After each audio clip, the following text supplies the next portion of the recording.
Hello everyone, welcome back to Devradi Pathshala. So guys, today topic of discussion is unit wise important topics for CSIR Net Life Science. So ये most awaited video था। काफ़ी सारे students बोल रहे थे कि ma'am अभी कुछ ही टाइम बचा है CSIR नेट के लिए, एग्ज़ाम के लिए, तो इसमें से आप हमें बता दीजिए कौन से मोस्ट इम्पॉर्टेंट टॉपिक है जिन पे हमें ज़्यादा ध्यान देना चाहिए और उसमें से शॉर्ट जो है वो क्वेश्चंस ज़रूर पूछे जाएंगे। ठीक है, तो इसलिए मैं हर यूनिट के इम्पॉर्टेंट टॉपिक ले आई हूँ। ठीक है, और उसके अकॉर्डिंग आप लोग जो है वो अपना जो प्रिपरेशन है वो बूस्ट अप कर सकते हो। ठीक है, ओके गाइज, तो नेक्स्ट चलते हैं। तो फिर आज स्टार्ट करते हैं आज का वीडियो। और वीडियो स्टार्ट करने से पहले वीडियो को लाइक और चैनल को सब्सक्राइब करना ना भूलें, साथ ही साथ अपने दोस्तों के साथ में भी शेयर करें। सो ये है syllabus for part A. Part A का जो सिलेबस है, सबसे पहले सिलेबस देख लेते हैं। ये सिलेबस है पार्ट ए का। पार्ट ए में आपको ये न्यूमेरिकल एबिलिटी पूछी जाती है, रीजनिंग पूछी जाती है और data interpretation and graphical analysis, ये सारी चीज़ें आपको जो है वो पार्ट ए में पूछी जाती है। तो इस वीडियो में मैं पार्ट बी की बात करूँगी। तो ये आपका पार्ट बी का जो है वो सिलेबस है, पार्ट बी और सी का सिलेबस है। ठीक है, ये टोटल 13 यूनिट्स हैं आपकी, जिसमें से मैं जनरली प्रीफर करती हूँ कि जनरल जो कैटेगरी के स्टूडेंट हैं वो 9 to 10 यूनिट जो है वो प्रिपेयर कर सकते हैं, और ओबीसी वाले जो है वो 8 to 9 units, and ST/SC category के लिए 5 to 6 यूनिट। ये यूनिट बढ़ा भी सकते हो, जितना बढ़ाओगे उतना मतलब ज़्यादा सही रहेगा, जितना आप टॉपिक को अच्छे से समझोगे। ठीक है, उतना आपके चांसेस हैं कि अगर आपको ये टॉपिक से क्वेश्चन नहीं आ रहा तो आपको दूसरे टॉपिक से जो है वो क्वेश्चन सॉल्व कर सकते हो ड्यूरिंग योर एग्जाम। ठीक है, चलो फिर यूनिट वाइज जो है वो हम लोग देखते हैं कौन कौन से आज के इंपॉर्टेंट टॉपिक हैं। सबसे पहला यूनिट 1 है molecules and their interaction relevant to biology, यानी बायोकेमिस्ट्री। ठीक है, जिसे हम बायोकेमिस्ट्री बोलते हैं। यहाँ पे पीएच एंड बफर बहुत इंपॉर्टेंट टॉपिक है, बहुत ही बेसिक टॉपिक है। और पीएच और बफर जो है वो जिसमें आपके आइसोइलेक्ट्रिक पॉइंट हो गया, ये सारी चीज़ें जो है वो आपको पता होना चाहिए। इन फ्यूचर अगर आप लोग लैब्स में जाओगे, साइंटिस्ट बनोगे, तो लैब्स में क्या होता है, जब आप PhD करोगे तो ये पीएच बफर, ये बेसिक कंसेप्ट जो है वो पता होने चाहिए, तभी आप जो है वो आगे जाके काम मतलब आपको काम करने में इजी रहेगा। ठीक है, तो ये बहुत बेसिक है, तो ये तो आपको करना है। नेक्स्ट आता है कार्बोहाइड्रेट्स। कार्बोहाइड्रेट्स में आप लोग मोनोसेकेराइड, डाइसेकेराइड, पॉलीसेकेराइड, ये सब इनके स्ट्रक्चर थोड़े बहुत इनके बारे में पता होना चाहिए। ठीक है, ये सारी चीज़ें यहाँ से भी क्वेश्चन आपको पूछे जाते हैं। पीएच एंड बफर से भी एक क्वेश्चन जो है वो हर साल पूछा ही जाता है। कार्बोहाइड्रेट से भी पूछे जाते हैं क्वेश्चंस। ठीक है, नेक्स्ट आता है अमाइनो एसिड्स। अमाइनो एसिड्स में आपको अमाइनो एसिड्स के स्ट्रक्चर वगैरह, ठीक है, और ये पीएच और बफर के साथ में ही रिलेट करके यहाँ पे जो है वो पढ़ाया जाता है अमाइनो एसिड्स को। ठीक है, कि कैसा कौन सा अमाइनो एसिड, कौन सा उसका आइसोइलेक्ट्रिक पॉइंट है, कौन सा क्या है। ठीक है, ये सारी चीज़ें आपको ध्यान देनी है।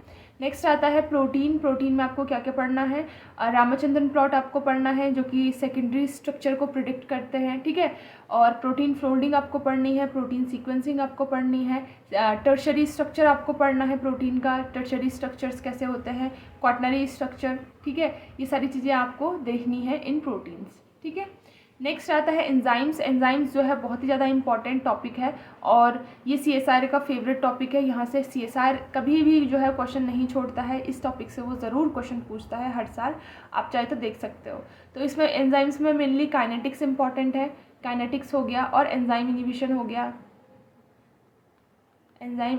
गया, और साथ ही साथ आपके एलोस्टेरिक एंजाइम्स हो गए। ठीक है, ये सारी चीज़ें आपको एंजाइम्स में पढ़नी पड़ेगी। ठीक है, बहुत इंपॉर्टेंट टॉपिक है, यहाँ से हमेशा क्वेश्चन पूछा जाता है। नेक्स्ट आता है मेटाबॉलिज्म। मेटाबॉलिज्म भी इंपॉर्टेंट टॉपिक है।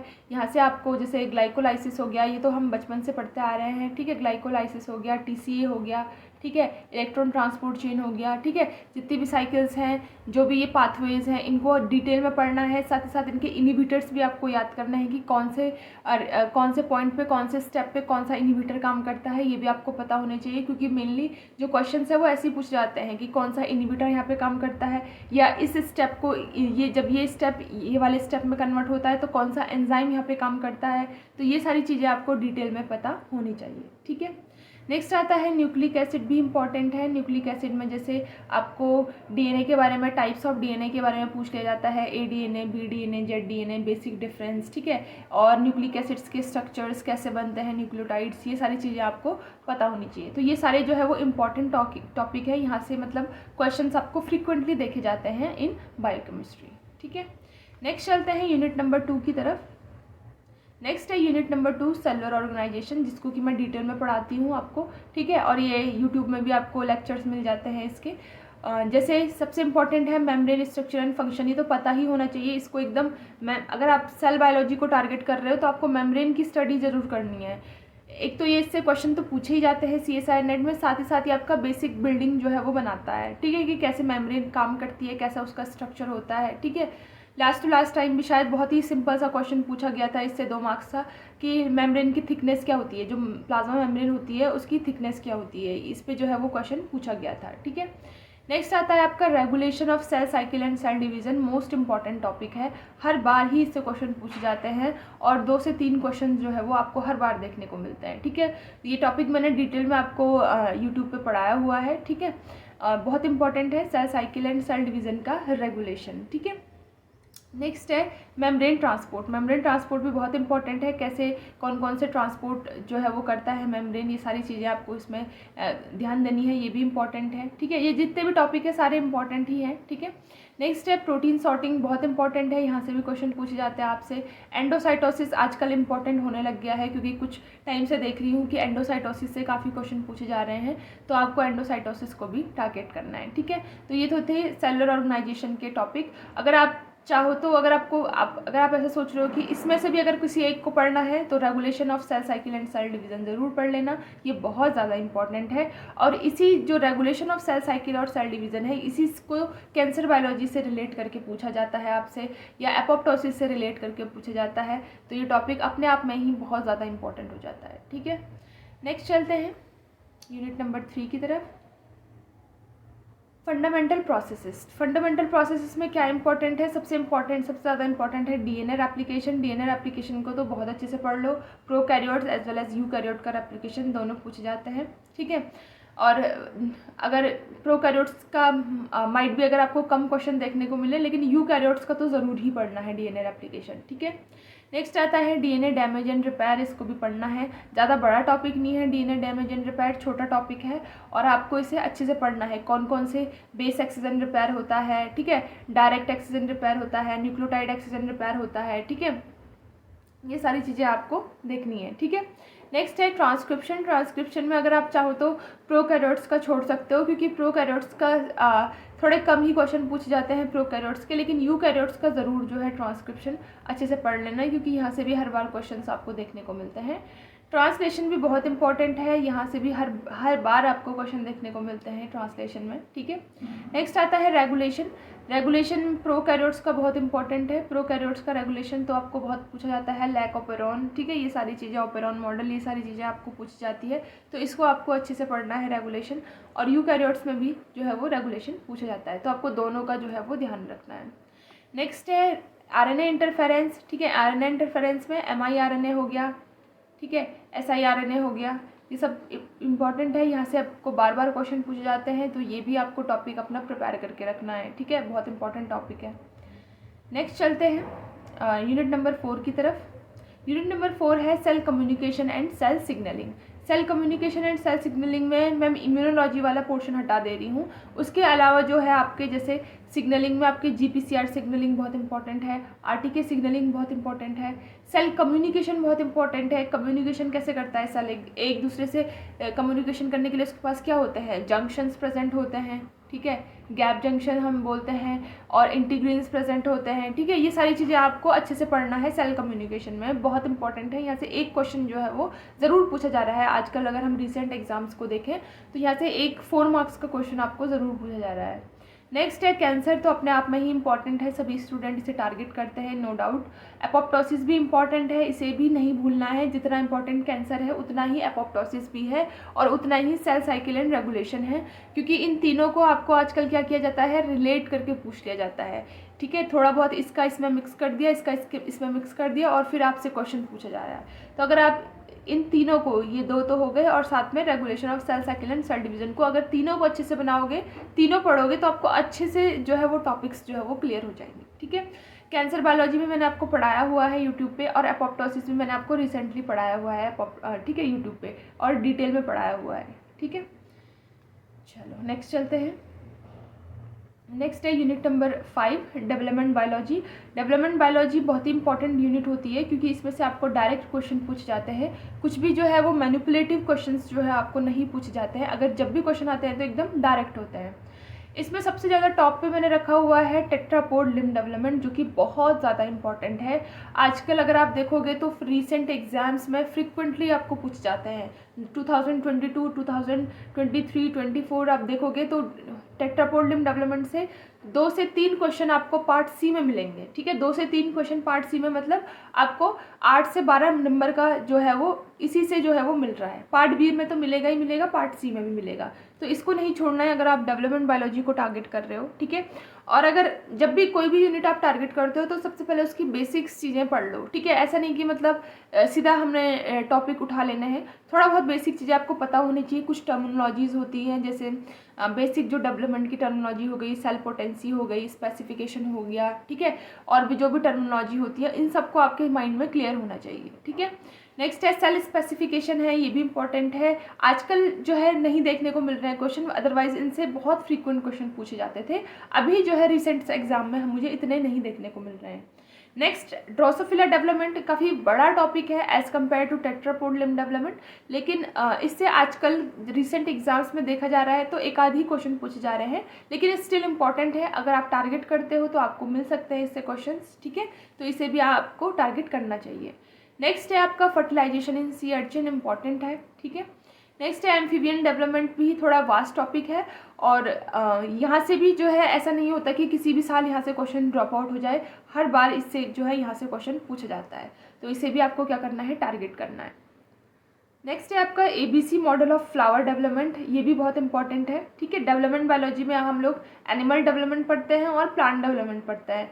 एनिमल डेवलपमेंट में ये सारी चीज़ें आपकी आ गई, ये एनिमल डेवलपमेंट है। और प्लांट डेवलपमेंट में हम लोग पढ़ते हैं ABC model of flower development, flower का डेवलपमेंट कैसे होता है उसका ABC मॉडल है। ठीक है, ये भी मैंने आपको यूट्यूब पर पढ़ाया हुआ है, बहुत इंपॉर्टेंट है। रिसेंट एग्जाम में बहुत ज़्यादा क्वेश्चन यहाँ से पूछे जा रहे हैं। ठीक है, नेक्स्ट है अराबिडोप्सिस एम्ब्रायोजेनेसिस। अराबिडोप्सिस एम्ब्रायोजेनेसिस ज़रूर पढ़ लेना। ये ज़्यादा बड़ा टॉपिक नहीं पढ़ना है आपको, बस 1.5 पेज का होगा लगभग, या 1 पेज का आपको पढ़ना है। इसमें क्या है, आपको मेनली जो एम्ब्रायोजेनेसिस देखनी है इसमें कुछ स्टेजेस होते हैं जो ड्यूरिंग एम्ब्रायोजेनेसिस, जैसे zygotic stage, torpedo stage, heart shape stage. ठीक है, इस तरीके के स्टेजेस आते हैं इसकी लाइफ में। तो एक तो आपको वो स्टेजेस जो है वो स्टेप वाइज याद करने हैं। पहले कौन सा स्टेज आता है, सेकंड कौन सा आता है, थर्ड कौन सा आता है, फोर्थ कौन सा आता है। साथ ही साथ उनका स्ट्रक्चर आपको पता होना चाहिए कि टॉर्पिडो स्टेज में कौन सी शेप हो जाती है एम्ब्रायो की, हार्ट शेप में कौन सी शेप हो जाती है हार्ट स्टेज में। ठीक है, इस तरीके से आपको शेप्स भी इनके देखने हैं, यानी फिगर पिक्चर्स आपको इनके देखने हैं। और इन स्टेप्स में जैसे जाइगोटिक है, टॉर्पिडो स्टेज है। ठीक है, इन स्टेजेस में क्या क्या चेंजेस आते हैं प्लांट में के एम्ब्रायोजेनेसिस में, इसके बारे में थोड़ा थोड़ा पढ़ना है। बस इतनी सी ही चीज़ पढ़नी है, आपको 4 मार्क्स का क्वेश्चन जो है वो मिल जाएगा इस टॉपिक से। ठीक है, तो ये भी इंपॉर्टेंट है, इसको भी आपको ध्यान देना है। नेक्स्ट चलते हैं। नेक्स्ट आता है सिस्टम फिजियोलॉजी प्लांट। इसमें फोटोसिंथेसिस तो इम्पॉर्टेंट है ही, जिसमें हम कैम वगैरह ये सब पढ़ते हैं, C3 C4 प्लांट। ठीक है, ये सारी चीज़ें पढ़ते हैं, ये तो पढ़ना ही है।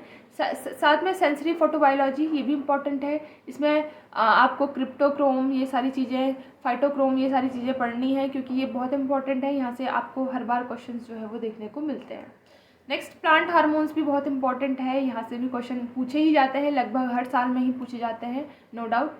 फोटो रेस्पिरेशन भी फोटोसिंथेसिस के अंदर ही आ जाता है, और यहाँ पे रेस्पिरेशन और फोटो रेस्पिरेशन दोनों को आपको टारगेट करना है। रेस्पिरेशन में जैसे प्लांट कैसे रेस्पायर करता है, कौन सा पाथवे वो यूज़ करता है। फोटो रेस्पिरेशन में आपको पता ही है C2 पाथवे होता है, कैसे वो वर्क करता है, यहाँ से भी बहुत क्वेश्चन पूछे जाते हैं। सेकेंडरी मेटाबोलाइट्स बहुत इंपॉर्टेंट है, यहाँ से भी रिसेंटली देखा जा रहा है, तो 4 मार्क्स का क्वेश्चन तो पूछा ही जा रहा है। ठीक है, सेकेंडरी मेटाबोलाइट से, तो इसको भी आप टारगेट कर सकते हो। ठीक है, तो ये थे प्लांट फिजियोलॉजी के इंपॉर्टेंट टॉपिक्स। नेक्स्ट चलते हैं। नेक्स्ट है सिस्टम फिजियोलॉजी एनिमल। इसमें सबसे ज़्यादा इंपॉर्टेंट है ऑक्सीजन हीमोग्लोबिन कर्व, यहाँ से आपको क्वेश्चन ज़रूर ही देखने को मिलता है हर साल, और ये बहुत ही ईजी है, डायग्राम है, ईजी है। ठीक है, इससे आप इसको आपको क्या करना है, एक तो लेफ़्ट शिफ्ट राइट शिफ्ट ये सब पता होना चाहिए, ऑक्सीजन हीमोग्लोबिन का रिलेशन पता होना चाहिए, कैसे हीमोग्लोबिन बढ़ता है ऑक्सीजन, तो ऑक्सीजन में कैसे चेंजेस आते हैं, ये सारी चीज़ें आपको पता होनी चाहिए। बोर इफेक्ट, ये सारी चीज़ें आपको पता होनी चाहिए। ऑक्सीजन हीमोग्लोबिन कर्व में कैसे हम हाइट पे जाते हैं, एल्टीट्यूड पे जाते हैं, तो ऑक्सीजन हीमोग्लोबिन कर्व कहाँ की तरफ शिफ्ट होता है, लेफ्ट शिफ्ट होता है, राइट शिफ्ट होता है, ये सारी चीज़ें आपको ध्यान देना है। ठीक है, नेक्स्ट है मतलब ये तो टॉप पे है, और यही जो है आपका रेस्पिरेशन के अंडर आ जाता है। एनिमल में जो रेस्पिरेशन है उसके अंदर जो है वो सबसे इंपॉर्टेंट टॉपिक आ जाता है। नेक्स्ट है कार्डियोवास्कुलर सिस्टम। कार्डियोवास्कुलर सिस्टम भी इंपॉर्टेंट है। अगर आप स्टिल नहीं पढ़ रहे हो, मतलब आपको लग रहा है कि हार्ट कौन पढ़ेगा, इतना ज़्यादा है, तो आप एटलीस्ट ईसीजी उसका पढ़ सकते हो, और ऐसे नोड जो है वो पढ़ सकते हो, ऑटो रिदमिसिटी ऑफ ऐसे नोड की ऑटो रिदमिसिटी।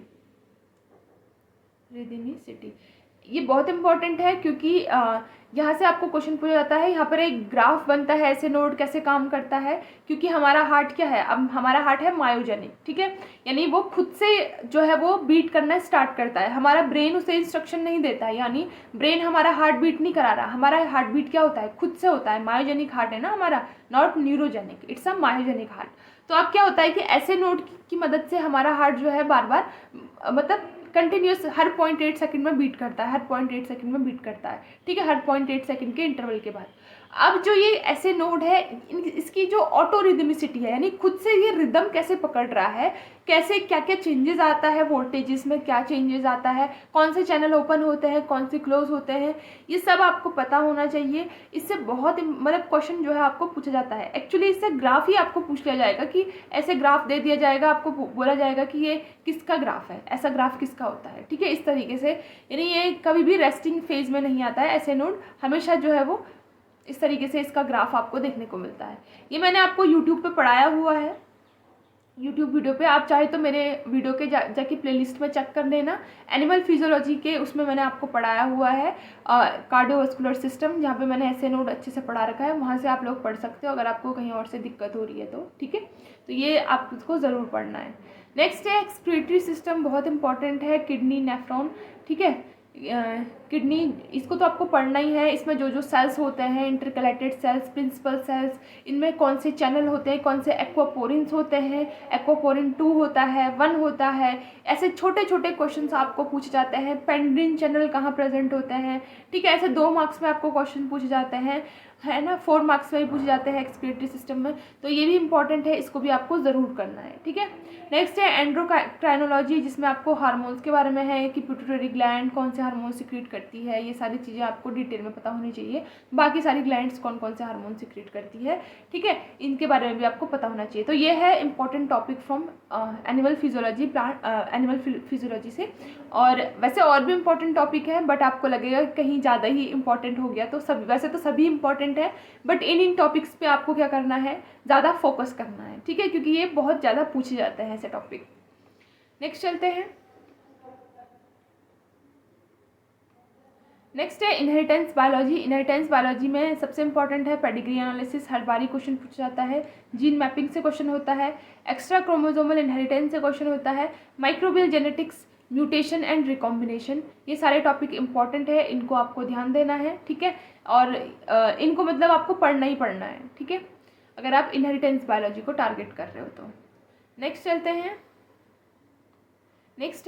नेक्स्ट जो यूनिट नंबर 9 है उसको मैं यहाँ पे लाई नहीं हूँ। ठीक है, क्योंकि मैंने ऐसे उसे टारगेट भी नहीं किया था, लेकिन उसमें से जो इम्पोर्टेंट है वो टैक्सोनॉमी है। ठीक है, अगर आपका बेस अच्छा है, यानी जैसे मेरा ग्रेजुएशन जो है वो बॉटनी एंड जूलॉजी से था, तो मुझे ज़्यादा दिक्कत नहीं होती थी, क्योंकि टैक्सोनॉमी हमने थोड़ा बहुत पढ़ी होती है ड्यूरिंग ग्रेजुएशन, एनिमल टैक्सोनॉमी भी एंड प्लांट टैक्सोनॉमी भी। तो मेजरली वहीं से जो है वो यहाँ पे क्वेश्चन पूछे जाते हैं टैक्सोनॉमी से, डाइवर्सिटी इन लाइफ फॉर्म में। ठीक है, अगर आप टारगेट करना चाहते हो तो आप कर सकते हो, पर वो ये है कि अगर आपने पहले से पढ़ा नहीं है और आप एकदम से पढ़ोगे तो आपको याद करने का जो है वो काफ़ी सारा जो है वो कंटेंट मिल जाएगा। ठीक है, बाकी आपकी चॉइस है। ठीक है, नेक्स्ट चलते हैं इकोलॉजिकल प्रिंसिपल्स। इकोलॉजिकल प्रिंसिपल यानी यूनिट नंबर 10। इकोलॉजी में आपको क्या क्या टॉपिक इंपॉर्टेंट है, हैबिटेट एंड नीश इंपॉर्टेंट है, पॉपुलेशन इकोलॉजी इंपॉर्टेंट है, स्पीसीज इंट्रैक्शन इंपॉर्टेंट है, community ecology, ecological succession and biography. वैसे तो और भी टॉपिक इंपॉर्टेंट है, लेकिन ये मोस्ट इंपॉर्टेंट टॉपिक है जो कि रिसेंट एग्जाम्स में इनसे क्वेश्चंस जो है वो लगातार पूछ जाते हैं। ठीक है, यहाँ पे जो स्पीसीज इंट्रैक्शन है, जैसे कौन सा टाइप का इंट्रैक्शन स्पीसीज करती है, कॉम्पिटिटिव इंट्रैक्शन, सिम्बायोसिस, ठीक है, ये सारी चीज़ें आपको पता होनी चाहिए थोड़ी थोड़ी, ठीक है। तो टॉपिक वाइज ही है, इन टॉपिक के अंदर जितना भी कंटेंट है वो सब आपको जो है वो पढ़ना है, ठीक है, इंपॉर्टेंट है। नेक्स्ट चलते हैं यूनिट नंबर 11 में, इवोल्यूशन एंड बिहेवियर में। इवोल्यूशन एंड बिहेवियर में इवोल्यूशनरी थ्योरीज हो गई, डार्विन की थ्योरी, लैमार्क की थ्योरी, ठीक है, और भी कई सारे साइंटिस्ट आए हैं उनकी थ्योरीज। यहाँ पे सिंपल सा क्वेश्चन ये भी पूछ लिया जाता है कि डार्विन ने कौन सी, मतलब ये थ्योरी दे दी जाती है, ये थ्योरी किसने दी है, ठीक है। तो इसमें बहुत सारे साइंटिस्ट हैं, ठीक है।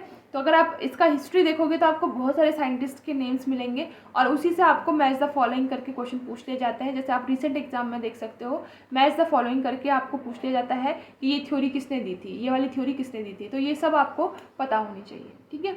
नेक्स्ट है हार्डे-विंगबर्ग लॉ, ठीक है, ये तो इम्पॉर्टेंट है, ये सब क्वेश्चन पूछा ही जाता है, इसमें न्यूमेरिकल आता है इसमें, ठीक है, इसके फॉर्मूले से क्या आता है, न्यूमेरिकल आता है। नेक्स्ट है speciation, genetic drift, geological time scale भी मैंने आपको पढ़ाया हुआ है यूट्यूब पे, इंपॉर्टेंट है, ठीक है, यहाँ से हर बार ही क्वेश्चन पूछा जाता है। नेक्स्ट है फाइलोजेनी एंड क्लाडोग्राम से भी क्वेश्चन पूछा जाता है, एंड एनिमल बिहेवियर, ये सारी चीज़ों से क्वेश्चन पूछा जाता है। ये बहुत ही इंपॉर्टेंट टॉपिक है, ठीक है, तो इन पर आपको ज़्यादा फोकस करना है। नेक्स्ट चलते हैं यूनिट 12 एंड 13। यूनिट 12 एंड 13 को मैंने एक साथ ही कर दिया। एग्रोबैक्टीरियम आपको पढ़ना है, एग्रोबैक्टीरियम बहुत इंपॉर्टेंट है। मॉलिकुलर मार्कर्स हो गए RFLP, RAPD, AFLP, ISSR, VNTR, microsatellite etcetera. Immuno technique कौन कौन सी है, एलिसा, रिया, वेस्टर्न ब्लॉटिंग, फैक्ट्स, और भी सारी इम्यूनो टेक्निक्स है, ये सब आपको पढ़नी है, बहुत इंपॉर्टेंट है। अगर आप इन यूनिट्स को टारगेट कर रहे हो तो यहाँ से जो है क्वेश्चंस जो है वो बनते हैं।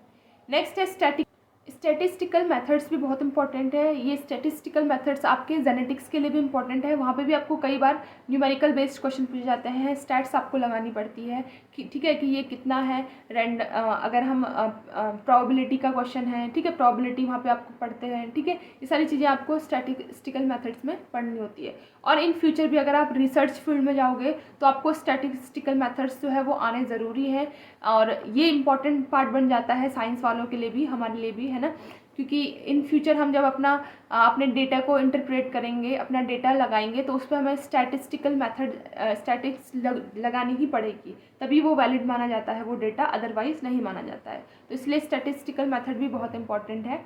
नेक्स्ट है radio labelling technique, microscopic techniques and gene knockout like CRISPR-Cas9, ठीक है, ये सारी टॉपिक्स इंपॉर्टेंट है अगर आप इन यूनिट्स को जो है वो टारगेट कर रहे हो, ठीक है गाइस। तो ये था सब मोस्ट इंपॉर्टेंट टॉपिक्स जो भी आपके CSIR नेट है उसके लिए, आने वाले जो CSIR नेट एग्ज़ाम है उसके लिए, ठीक है गाइस।